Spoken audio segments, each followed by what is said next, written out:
And joining me from Abuja via Skype to discuss the current spate of insecurity in the country is the President Security Watch Africa Initiatives, Mr. Patrick Agbambu. Good to have you join us, Mr. Agbambu. We have continued to witness a spate of insecurity in the country, and many people continue to wonder what the challenge actually is, because we've heard so many promises from our leaders as to how what they are going to do to stem this tide of insecurity. When you look at what's going on, and as a security expert, what do you think the challenge actually is? Yeah, thank you. The challenge is it's not as easy as a lot of people had thought that insecurity can be taken care of, because it's something that has accumulated over time. A lot of things have been neglected, unattended to. That is when I mean a lot of things. The situation in the country, the social situation, the economic situation had not been attended to, and so it's now very obvious that a lot of people are resorting to criminality as a way of survival, which shouldn't be.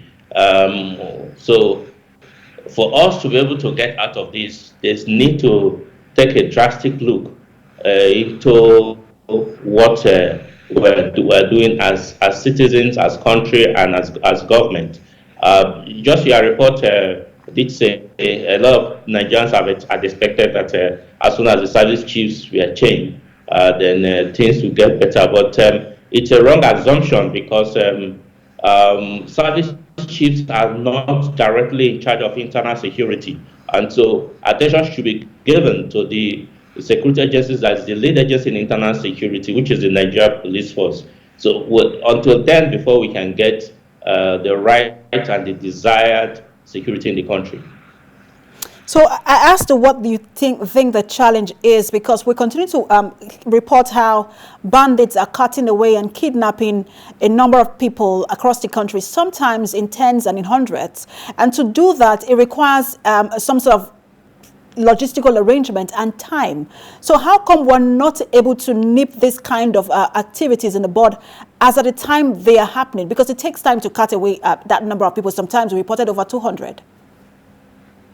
Yeah, here I must tell you frankly that a lot of things are involved in this.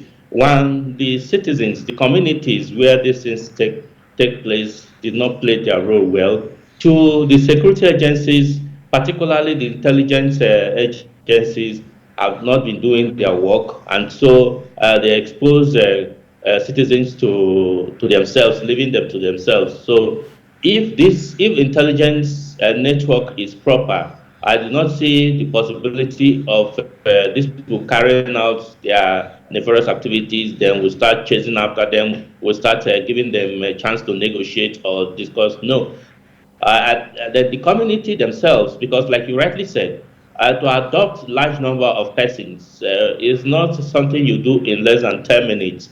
And so when vehicles, or because they don't just take them by motorcycles, they take them by trucks. And so when trucks are going into your community, how fast did you report to the security agencies so that they can be able to respond? Yes, in some of the cases, I have visited some of the communities where the adoptions took place. Some of these places were selected, but some are in areas where it's easy for you to reach out to the security agencies and call for help. But the communities... Mr. Agbambu, just because, sorry, just quickly, allow me jump in quickly, because we're talking about a very critical part of insecurity, which is intelligence and support and community support. But, you know, some of these communities, it might feel like they are worn out already and feel let down by people who should be protecting them. So the question then is, how do you gain the support, should the security operatives gain the support and confidence of these communities? Let me tell you, the truth of the matter is that the world over, you don't leave your security to your own security to the security agencies.